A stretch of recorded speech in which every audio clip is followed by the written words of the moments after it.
Très chers téléspectateurs de partout, vous nous suivez. Vous êtes dans votre nouveau numéro du magazine Genre et Volontariat.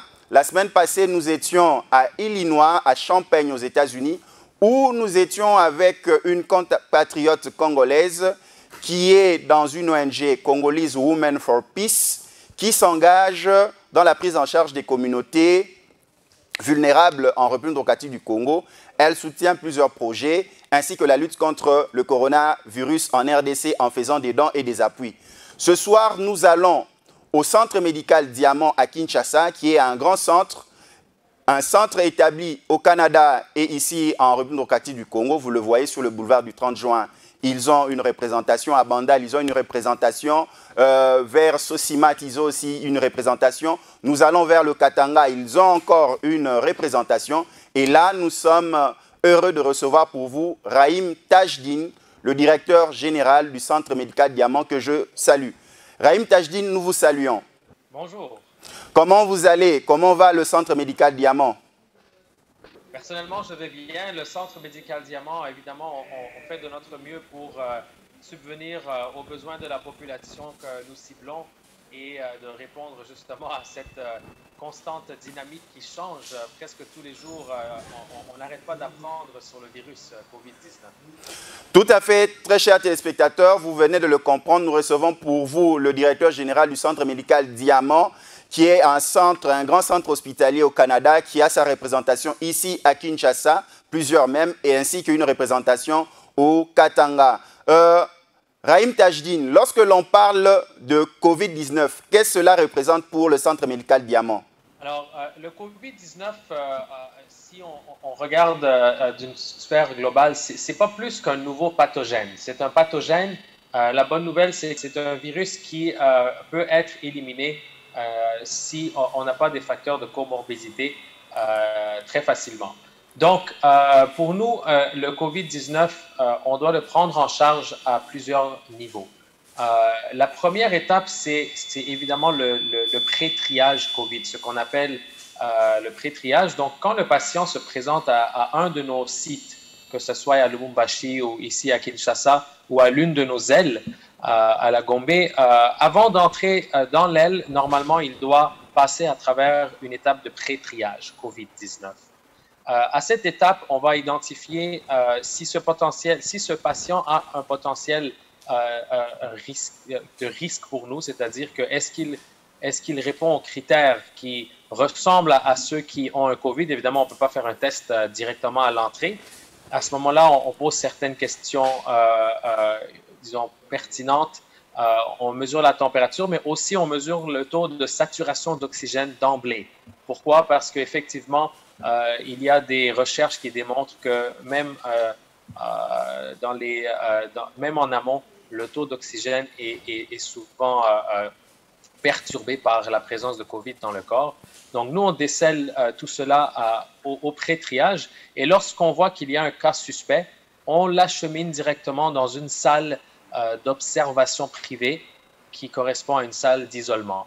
Donc, dans cette salle d'isolement, il est seul et le personnel qui s'occupera de lui viendra habillé avec justement la combinaison qu'il faut. La combinaison, donc le jumpsuit et donc chaque centimètre carré du prestataire médical est couvert, donc l'infirmier, le médecin et tout ça, pour qu'il n'y ait pas de risque de contamination, de contagion. Et ensuite, nous faisons appel à l'INRB au besoin pour faire le test et voilà. Donc ça, c'est un peu la première étape. Ensuite, la deuxième étape, c'est au niveau des mesures que nous prenons pour désinfecter toutes les surfaces communes. Donc, vous voyez qu'on a plusieurs comptoirs, on a des poignées de porte, tout le monde touche un peu partout. Donc, nous, on s'assure de faire désinfecter toutes les surfaces communes à chaque 15-20 minutes par toute une armée de techniciens de surface formés. Et troisièmement, ce que nous faisons, c'est évidemment, nous rendons obligatoire le port du masque à l'intérieur du site. Évidemment, c'est déjà obligatoire sur l'étendue de la province.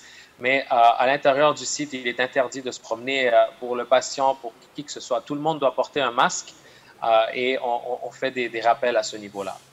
Après, au niveau de la sensibilisation Nous organisons des webinaires, nous organisons des conférences, tout ça en ligne, évidemment, via Zoom ou Hangouts ou autre chose, pour communiquer justement à tous nos patients l'importance de garder sa distance, l'importance de ne plus, par exemple, serrer la main, se donner des accolades, l'importance de se désinfecter tout objet qui entre à la maison, même si on fait des achats à l'épicerie, on désinfecte, par exemple, je ne sais pas moi, la boîte de céréales avec une lingette avant de l'entrer à la maison.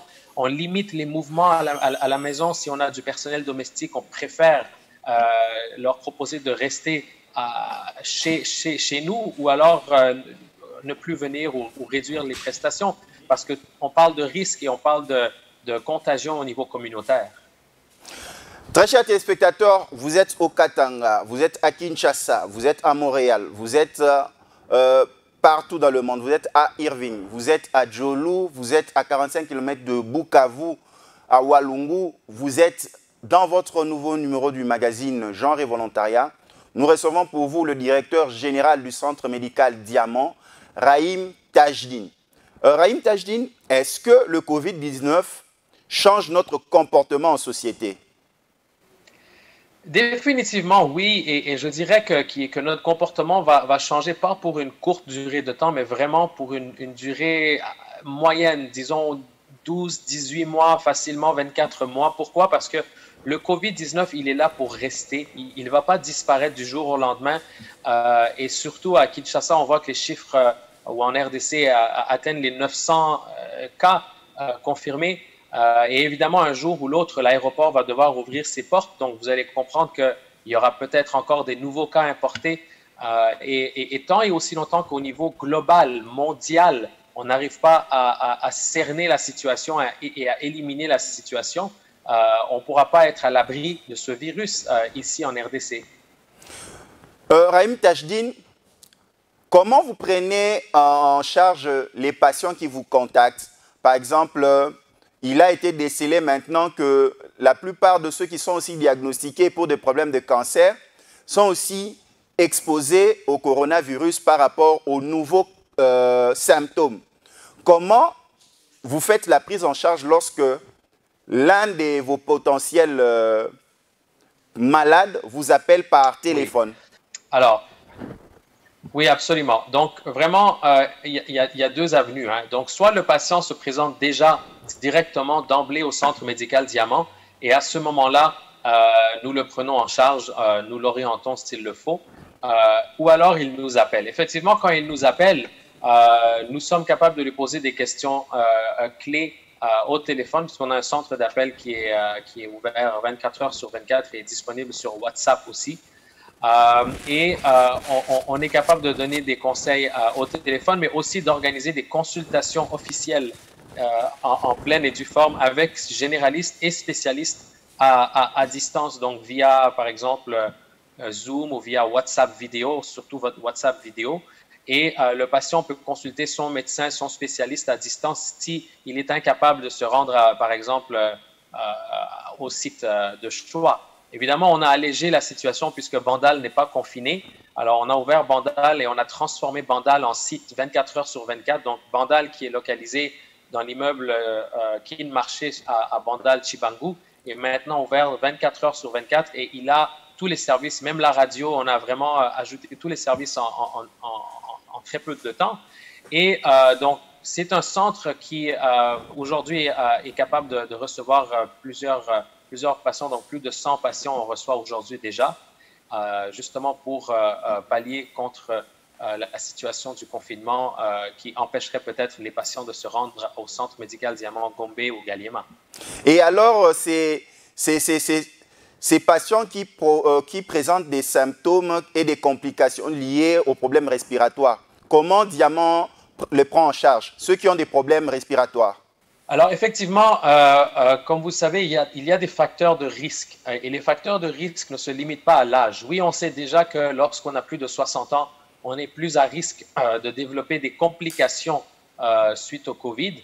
Mais il y a aussi d'autres facteurs de risque, notamment le diabète, l'hypertension, l'asthme et d'autres facteurs. Donc, nous, évidemment, lorsqu'on reçoit un patient de ce type, on fait toutes les analyses. On a ce qu'on appelle un bilan d'entrée COVID. Que le patient soit confirmé ou pas COVID, nous, on fait notre propre bilan pour comprendre est-ce qu'au niveau de la procalcitonine, il est pathologique, est-ce qu'au niveau de son bilan lipidique, rénal, tout ça, il est correct. Et ensuite, on établit une marche à suivre pour la continuité des soins. Et partant du protocole, parce qu'il y a un problème du personnel, comment vous faites pour que votre personnel soit à niveau pour pouvoir assurer la prise en charge, par exemple, des cas COVID? Alors, premièrement, le personnel qui s'occupe de patients qui sont potentiellement porteurs de COVID est différent du personnel qui s'occupe de patients qui ne sont pas COVID et évidemment des patients qui sont COVID. Donc là, on a des équipes différentes et distinctes. On a des zones différentes, vertes, orange et rouge, dans nos sites pour justement éviter qu'il y ait de la contamination.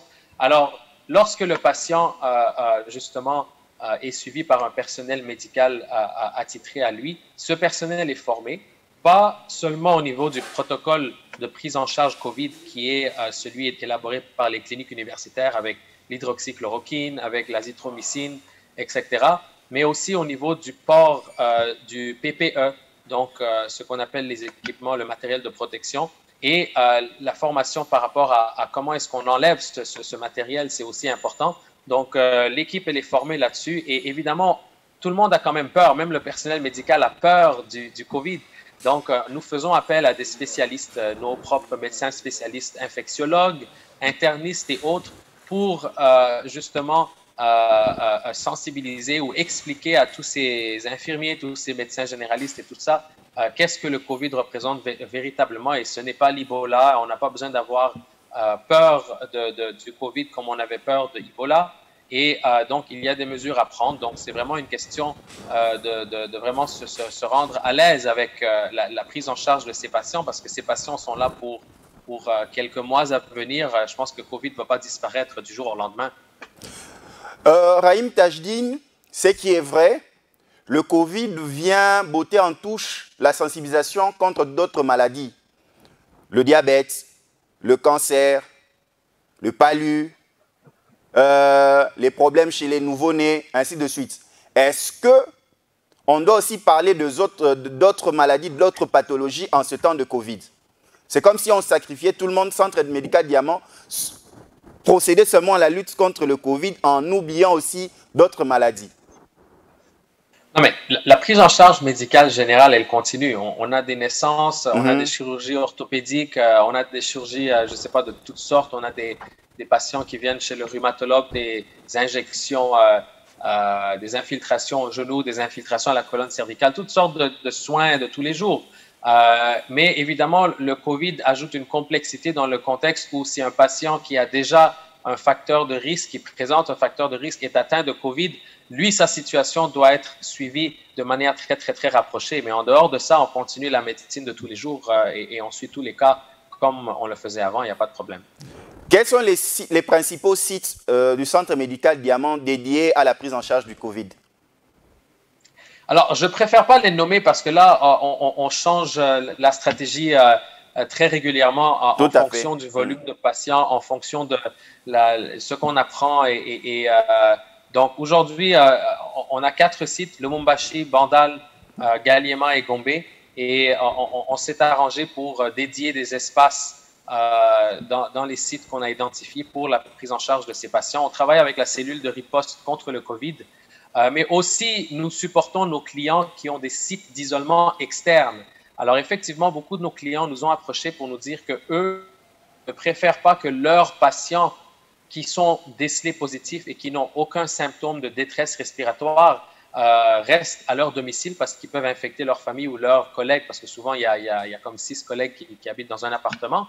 À ce moment-là, nos clients ont déjà trouvé des sites d'isolement dans lesquels ils nous ont demandé un apport au niveau de la couverture médicale. Donc, nous fournissons sur ces sites d'isolement COVID-19 médecins et infirmiers 24 heures sur 24 pour assurer justement une consultation quotidienne, la surveillance des signes vitaux, l'administration des médicaments, parce que l'azithromycine et la chloroquine ne se donnent pas sans supervision médicale. C'est très important de noter ça. On ne peut pas acheter ça de la pharmacie et consommer chez nous comme ça sans aucune supervision médicale, parce qu'il y a un impact, même chez ceux qui n'ont aucun facteur de risque, il y a un impact sur le cœur, il y a un impact sur d'autres organes. Donc nous, à chaque 2 ou 3 jours dans ces sites d'isolement, nous réalisons un bilan complet qui inclut l'ECG, qui inclut la procalcitonine et d'autres facteurs que nous mesurons pour nous assurer que justement le patient est en bon état biologique et ne développe pas de détresse respiratoire, parce que c'est toujours ça qu'on veut surveiller. Par contre, gardons le sourire, parce que 80% des cas de COVID-19 au niveau global, mondial, sont des cas où les symptômes sont très, très, très légers. Et donc, ce sont des cas qui n'ont jamais nécessité d'oxygénothérapie et qui n'ont jamais nécessité de ventilation invasive et d'intubation. Donc, nous misons sur vraiment une prise en charge adéquate en amont, en phase 1, comme on appelle, pour ne pas que le patient ait à escalader en phase 2, en phase 3, parce que ça devient des phases à haut risque. Très chers téléspectateurs, vous nous suivez de Aru, vous nous suivez de Beni, vous nous suivez de Lituri, vous nous suivez en Chine, à Yuan, vous nous suivez à Beijing, vous nous suivez en Australie, vous nous suivez en France, en Île-de-France, à Roissy-Charles de Gaulle, vous nous suivez partout dans le monde. Je reçois pour vous le directeur général du Centre médical Diamant, ce centre qui est à travers le monde, notamment au Canada et ici en République démocratique du Congo, notamment à Kinshasa et au Katanga. Nous recevons pour vous le directeur général du Centre médical Diamant. C'est parmi ces centres qui se sont mis au service de l'État congolais pour accompagner l'État congolais déjà avec leur expertise. Rahim Tajdine, qu'est-ce que ça vous fait d'accompagner l'État congolais, notamment le ministère de la Santé et avec leur cellule de riposte dans cette lutte contre le Covid-19? Qu'est-ce que ça fait et quelle est votre implication? Alors, nous, notre implication aujourd'hui se limite à la prise en charge de nos propres patients Centre médical Diamant atteints de COVID. Donc, ça, c'est vraiment ce qu'on fait. On n'a pas la capacité, malheureusement, d'accueillir tout le monde. Donc, on n'est certainement pas justement en mesure de vraiment venir en aide à tout le monde. Donc, on veut faire notre part. Et puisque plusieurs des cas qui ont surgi se trouvent parmi justement une certaine classe de la population, nous, on se met volontiers pour justement trouver une solution pour venir en aide à ces différents groupes de patients, selon les phases, selon leurs symptômes, selon leurs facteurs de risque, ainsi de suite. Donc voilà, nous, on s'occupe de la prise en charge COVID-19 des patients du Centre médical Diamant qui ont été confirmés positifs ou qui pensent qu'ils sont positifs, parce qu'évidemment, ça prend quelques jours pour avoir les résultats de l'INRB. Et le temps qu'on n'a pas les résultats, on peut infecter les autres. Donc, on accepte de prendre en charge ces patients-là chez nous jusqu'à temps qu'ils aient leurs résultats. Et si c'est négatif, ils peuvent rentrer chez eux, bien sûr. Rahim Tajdine, là maintenant, on comprend que avoir des équipements, des matériaux médicaux adaptés, de bonne qualité est très important dans cette lutte. Oui, absolument, parce que là, on parle d'une lutte qui est à plusieurs niveaux. Un patient qui a des facteurs de risque, lui, va potentiellement escalader de la phase 1 à la phase 2 très rapidement. Et la phase 2, c'est quoi? C'est l'oxygénothérapie. Donc, il faut avoir les équipements adéquats pour supporter l'oxygénothérapie. Évidemment, la forme la plus simple, c'est ce qu'on appelle l'aérosol thérapie. Et oui, ça, je pense que beaucoup de centres ont ça, mais aussi, je crois que la disponibilité de l'oxygène est très importante. La disponibilité des concentrateurs d'oxygène dans le cas où on n'a pas de bonbonne d'oxygène et donc la production d'oxygène sur base de l'air et de l'eau. Il y a des machines qui font ça, qui sont portables et qui sont vraiment géniales et très, très importantes. Et ensuite, à la phase 3, là, c'est très, très, très, je dirais, difficile parce que là, on parle d'intubation, de ventilation, donc invasive. Et pour ça, il faut justement ces ventilateurs et il y en a très peu sur Kinshasa. Nous travaillons de concert avec un autre centre privé de la place pour lancer très bientôt un site de prise en charge COVID. Et ce site sera justement géré par cette autre entité privée et nous allons contribuer des ressources humaines pour justement joindre nos efforts et avoir une plateforme commune parce qu'éventuellement, il y a un risque que le nombre de patients en phase 2 et 3 continue à croître. Et donc, il faut être prêt pour, disons, le pire des scénarios, si vous voulez. Rahim Tajdine, on n'en parle pas assez. On ne parle pas de ces soldats qui sont à la première ligne, sur terrain, affronter le Covid-19. Là, je cite les personnels soignants, les corps médicaux. Comment les accompagner et quelle est leur prise en charge psychologique parce qu'ils sont aussi pères de famille, mères. Dans quel état psychologique vous pouvez les accompagner? Comment on doit les accompagner? Moi, je pense que les pays occidentaux ont donné un très, très bel exemple et d'autres pays en Afrique aussi l'ont fait, en Asie aussi. Je crois qu'il faut vraiment souligner l'apport de ce personnel médical. Il y a des forces publiques là qui dans certains pays, font des défilés même sur la rue avec des pompiers, etc., qui sont là à remercier les équipes médicales, les policiers, tout ça. Mais je pense que la population générale aussi doit appuyer ça. Évidemment, ce personnel médical vit dans une genre de, si vous voulez, dans une communauté, dans un regroupement familial, et donc toute la famille est là à les supporter. Il faut respecter les distances, les mesures d'asepsie, très important. Mais aussi, il faut comprendre que ce personnel, au-delà de l'effort psychologique, fait aussi un effort physique parce que souvent,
ce service de livraison de médicaments. Rahim Tajdine, il y a aussi cette problématique-là par rapport aux appels que vous recevez vers le centre d'appel, votre centre d'appel. Est-ce que le personnel que vous avez dans vos centres d'appel sont capables à répondre à diverses questions liées au Covid-19? Alors, le centre d'appel, c'est vraiment un think tank. C'est vraiment une équipe de coordonnateurs vraiment avérés qui sont capables de répondre à toutes questions générales. Et après, les questions spécifiques, ils sont capables de les orienter chez un médecin pour justement une consultation à distance, par exemple, ou un avis. Et donc, mais eux font le pont. Donc, vous n'hésitez pas à contacter le centre d'appel qui est disponible sur WhatsApp 24 heures sur 24 avec le numéro WhatsApp qui est affiché là sur l'écran. Et quelqu'un vous répondra dans les minutes ou au plus dans l'heure qui suit et fera le pont avec qui de droit. Rahim Tajdine, nous profitons, nous voudrions avoir la sensibilisation du Centre médical Diamant sur le respect des gestes barrières. Est-ce que Diamant peut nous sensibiliser à travers vous sur les gestes barrières à protéger? Parce que l'on dit prévenir vaut mieux que guérir. Alors oui, j'en ai parlé au début de cette entrevue. Si vous voulez, tout commence par la distance. Donc, dans le reste du monde, on parle de 2 mètres. Il faut garder au moins 2 mètres de distance avec les gens autour de vous. Le port du masque, évidemment, obligatoire à l'extérieur de la résidence. Donc, même quand vous êtes en train de travailler, si vous travaillez quelque part, vous devez porter le masque tout au long de la journée, même si ça fait, c'est difficile à l'utiliser quelquefois et un peu contraignant. Le port aussi de gants, lorsqu'il le faut, là, les gants pour justement manipuler des objets, ainsi de suite. Nous avons proposé à tous nos patients de quand même désinfecter avec des lingettes tout objet qui entre à la maison. Même quand vous faites des achats, comme j'ai parlé de boîtes de céréales, il faut désinfecter la boîte au complet avant de la faire venir à la maison. Le personnel domestique, le réduire au plus possible ou leur demander de rester chez vous pendant au moins 2, 3, 4 semaines d'affilée et avoir une rotation pour ne pas qu'il y ait trop de mouvements. Ça aussi, c'est important. Le lavage des mains, je pense que ça, on ne pourra jamais arrêter de mettre de l'emphase sur ça. Le lavage très fréquent des mains et ça doit durer quand même presque 60 secondes, sinon plus, le lavage des mains avec du savon, avec de l'eau tiède ou un peu chaude. Donc, vraiment respecter toutes ces normes va vraiment contribuer à la réduction de cette propagation-là. Rahim Tajdine, lorsque je préparais cette émission, lorsque vous nous avez donné votre accord de principe de participer à ce magazine pour le compte du Centre médical Diamant, nous avons contacté nos téléspectateurs et tous nos auditeurs qui suivent ce programme pour poser leurs questions. Est-ce que nous pouvons vous poser cette question? Ces différentes questions. La première question, là, ça nous vient de Massina. La première question est celle-ci. Comment ce virus peut être détruit en lavant juste les mains? Parce qu'elle a été posée en lingala. Moi, je vous la traduis. On vous demande de laver les mains. Ça veut dire quand vous lavez votre main, le virus est mort. Mais pourquoi ce n'est pas facile pour trouver une solution pour détruire ce virus dans le corps? Si laver les mains, c'est déjà facile, hop, c'est parti. Qu'est-ce que vous répondez? Mais évidemment, quand le problème, pourquoi on propose de laver les mains, c'est parce qu'on sait que les gens ont tendance à toucher le nez, les oreilles, les yeux et la bouche avec leurs mains. C'est ça la porte d'entrée. Donc, lorsqu'on lave les mains, on tue le virus sur les mains. Donc, si on se touche le nez après avoir lavé les mains, il n'y a pas de risque. Par contre, si on ne porte pas de masque et qu'on est près de quelqu'un qui est devant nous et qu'il y a moins de 2 mètres de distance entre nous et lui, là, cette personne, quand elle parle, ou surtout quand elle tousse, il y a un risque. Donc là, une fois que le virus est dans notre corps, on ne peut pas le tuer instantanément avec des désinfectants, ça se fait pas. Et c'est là qu'on parle de thérapie. On parle de thérapie avec la chloroquine, on parle de thérapie avec l'azithromycine, on parle éventuellement le zinc. Donc tout ça, ce sont, si vous voulez, les remèdes. C'est des médicaments qu'il faut prendre, mais le problème, c'est que le coronavirus, contrairement au rhume, se propage beaucoup plus rapidement que le rhume et la grippe, pardon. Et ensuite, l'impact est beaucoup plus néfaste sur ceux qui ont un facteur de risque. Et c'est ça la grande problématique, les personnes âgées, les personnes à risque. C'est pour ça qu'on dit, gardez vos distances et tout va bien aller. Une autre question qui nous vient de Benissa, c'est encore une femme. Elle pose cette question. Est-ce qu'une femme enceinte peut transmettre le Covid-19 à son bébé dans son sein, dans son ventre? Il n'y a pas eu de recherche qui prouve ça. Donc, pour l'instant, il n'y a pas d'informations là-dessus. Ça n'a pas été testé, ça n'a pas été prouvé encore. Donc, une femme enceinte peut aussi être isolée, amenée en prise en charge si elle est positive au Covid-19. Mais évidemment, si elle est positive au Covid-19, déjà, elle est un facteur de risque pour les personnes qu'elle côtoie, avec lesquelles elle vit et ainsi de suite. Donc, il faut tout le monde doit s'isoler. Dès qu'on est Covid positif, on s'isole. Ou même quand on pense qu'on est Covid, en attendant le résultat de l'INRB, on s'isole. Ça, c'est fondamental. Là, c'est un monsieur qui nous pose des questions. Là, c'est depuis le Katanga. Sa préoccupation en cette période de psychose. Vous êtes parent, lui aussi il est parent. Il pose la question, est-ce que c'est facile de remettre les enfants de l'école primaire matérielle à l'école à cette période? Je ne vais pas spéculer sur ce sujet, ça ne me concerne pas directement. On va laisser les autorités prendre les décisions quant à ce.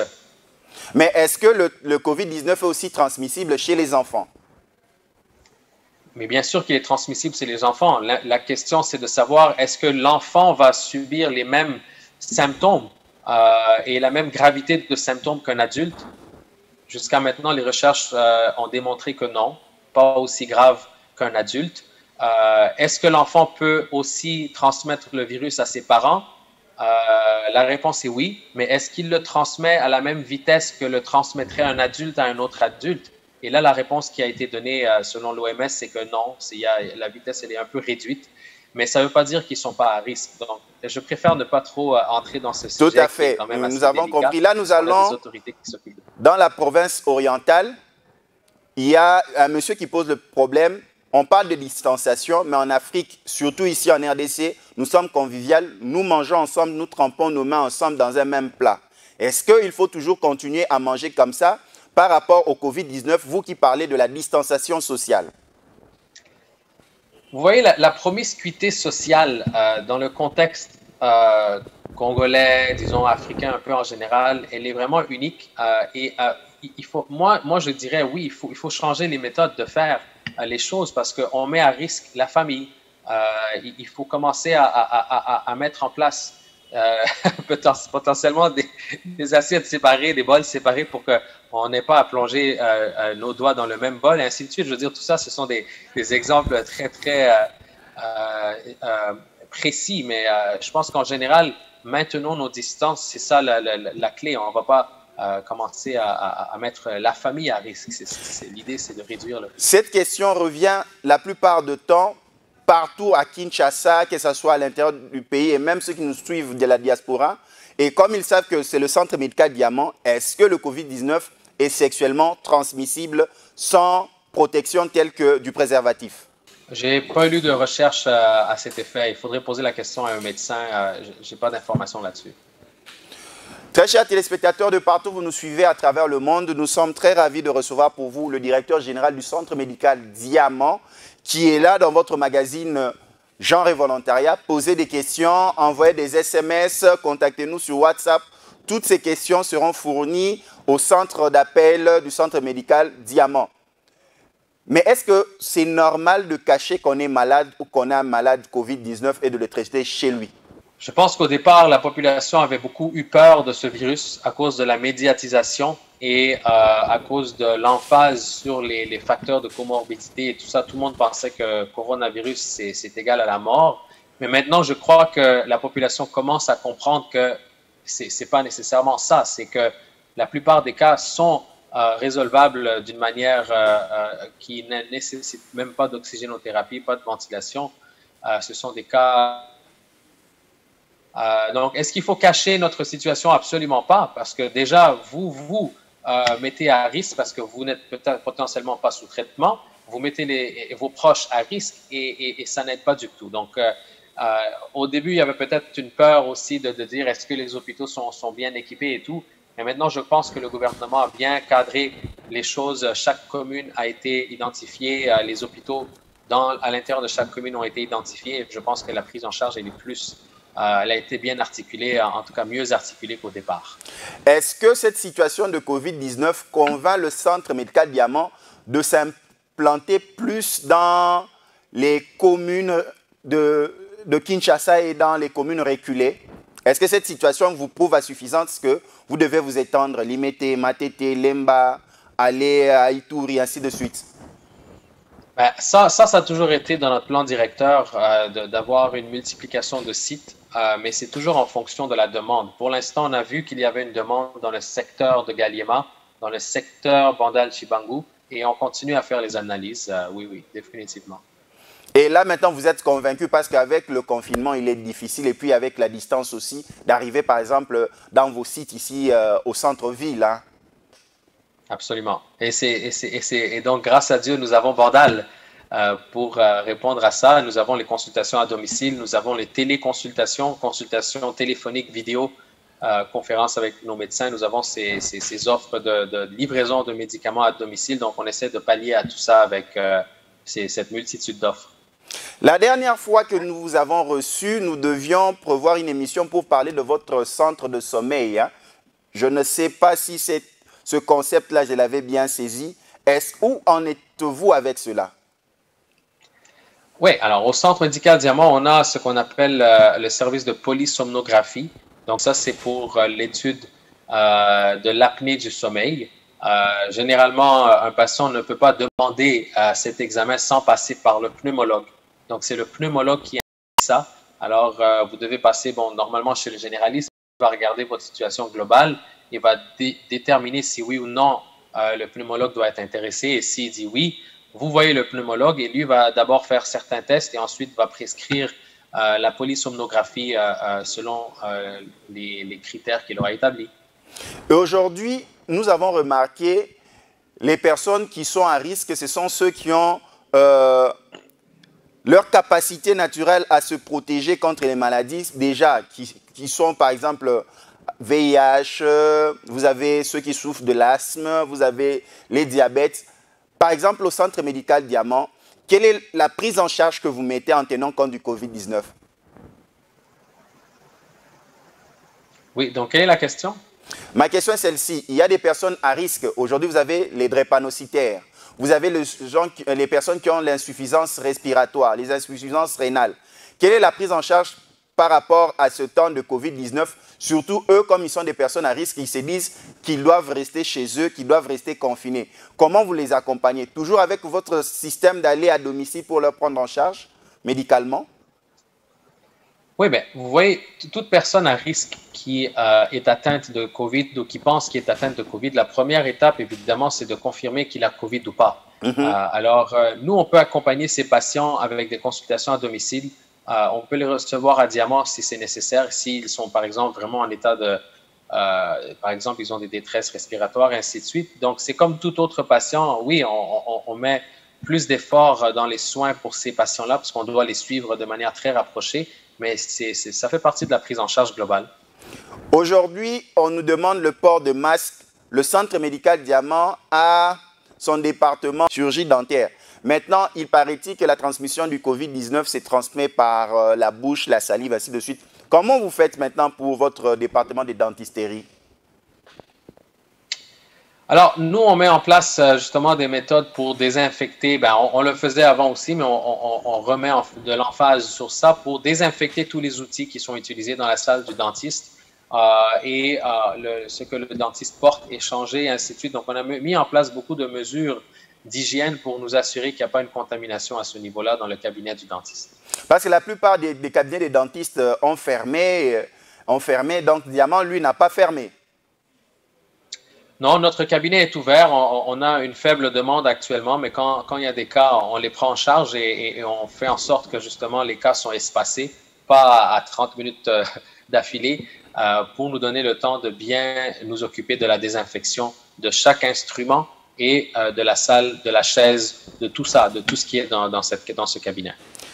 Très chers téléspectateurs, nous recevons pour vous le directeur général du Centre médical Diamant, Trahim Tajdine, Centre médical Diamant qui est implanté en République du Congo, notamment dans sa poule. Donc nous avons Kinshasa ainsi que le Katanga, sans compter déjà que le Centre médical Diamant vient du Canada. Et là, nous prenons notre dernière ligne droite. Nous avons parlé de Kinshasa. Qu'en est-il du développement du Centre médical Diamant au Katanga? Alors, effectivement, au Katanga, le centre a ouvert ses portes en juillet 2018. Donc, ça fait presque 2 ans. Et donc, progressivement, nous ajoutons les services. On a déjà la dentisterie, on a lancé l'ophtalmologie récemment. Le CT scan est en cours d'installation, mais tous les autres services sont déjà opérationnels. Chirurgie, même chirurgie orthopédique, on a ça. Les soins intensifs sont déjà là. La néonatologie est déjà là. On a eu beaucoup de cas de prématurés qui ont été pris en charge. Évidemment, la maternité, toute la médecine spécialisée, laboratoire, échographie, toute la patente. Tout est déjà là et on s'adapte dans le contexte COVID-19 aussi. Là, le centre médical Diamant, c'est au Katanga, c'est à l'immeuble Hypnose, c'est ça? Oui, non, pas l'hypnose, c'est l'immeuble Infinity sur Kilela Belanda.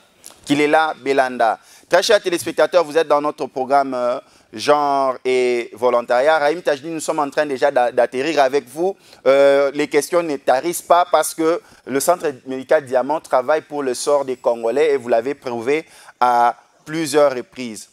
Le coût. Est-ce que les coûts du centre médical Diamant sont adaptés aux besoins et à la capacité du peuple congolais? J'ai souvent eu à répondre à cette question, mais je vais réitérer la réponse. Donc, effectivement, le coût des services, on peut le voir à 2 niveaux. Le premier niveau, c'est pour une prise en charge globale. Il y a des clients de Diamant qui signent des contrats pour une prise en charge globale qui inclut non seulement le diagnostic, mais aussi le suivi, le traitement et toute la patente. Ensuite, il y a ceux qui ne viennent à Diamant que pour le diagnostic et sont suivis ailleurs. Et donc, ils viennent chez nous pour faire des tests parce que nous, on a une réputation quand même forte au niveau du diagnostic et au niveau de accuracy, comme on dit en anglais, donc la fiabilité des résultats. Et à ce niveau-là, moi, je dirais que nos prix sont démocratiques. La goutte épaisse est à 5 $. La glycémie est à peu près 10 $ ou 12 $. Donc, les prix sont quand même très similaires à ceux qu'on trouve dans les autres centres. Rahim Tajdine, nous attendons déjà la fin de nos échanges. Qu'est-ce que nous pouvons retenir de votre passage? Nous savons que votre temps est tellement pris, mais nous ferons tout encore pour vous avoir par la magie de la technologie via, par exemple, notre conférence meeting Zoom. Ben, merci pour cette occasion, merci pour cette opportunité. J'espère que vos téléspectateurs ont eu des réponses à toutes les questions qu'ils ont en tête. Et nous demeurons disponibles justement pour toute autre question et pour vous supporter dans votre prise en charge. Merci beaucoup. Là, nous allons terminer avec un mot de sensibilisation parce que la sensibilisation venant du directeur général peut faire quelque chose. Donc, au niveau de la sensibilisation, je dirais que prenons ce virus au sérieux, prenons les recommandations du ministère de la Santé et de la cellule au sérieux et partageons justement ces mesures avec tous les autres, émulons-les, donc donnons l'exemple et aussi assurons-nous de faire comprendre à tous ceux autour de nous qui ont peut-être des doutes que c'est nécessaire de suivre ces recommandations et ce ne sont pas des recommandations temporaires, ce sont des recommandations à suivre pour des mois à venir parce que ce virus, il est là et il ne peut pas être éliminé en RDC tant qu'il n'est pas éliminé dans le reste du monde. Donc, on fait partie d'un écosystème global, mondial, et toutes les communautés, je veux dire, partout, tous les pays sont en train de se battre contre ça. Ce n'est pas quelque chose qui est propre à nous. Donc, il faut apprendre de ce que les autres ont pu apprendre, justement. Lire en ligne les sites officiels, l'OMS et tout ça, pas partager des fausses rumeurs parce qu'il y en a beaucoup qui circulent, mais consulter les sites officiels. Et nous, au Centre médical Diamant, évidemment, on fait on a un site Facebook, on a un site YouTube sur lesquels on met des vidéos qui parlent de l'actualité sur la prise en charge COVID. Vous nous avez suivis ce soir sur Kin 24 Télévision. Nous avons reçu pour vous le directeur général du Centre médical Diamant, Rahim Tajdine. Diamant qui est implanté au Canada, implanté à Kinshasa ainsi qu'au Katanga. Merci de nous avoir suivis. Vous nous avez raté ce mercredi à 20h juste sur Kin 24 Télévision. Rattrapez-vous le vendredi à 13h30. Suivez-nous aussi sur la page Facebook du Centre médical Diamant, aussi sur la page de Rahim Tajdine et sur toutes les pages liées à l'émission Genre et Volontariat. Merci de nous avoir suivis. Un grand merci, Rahim Tajdine.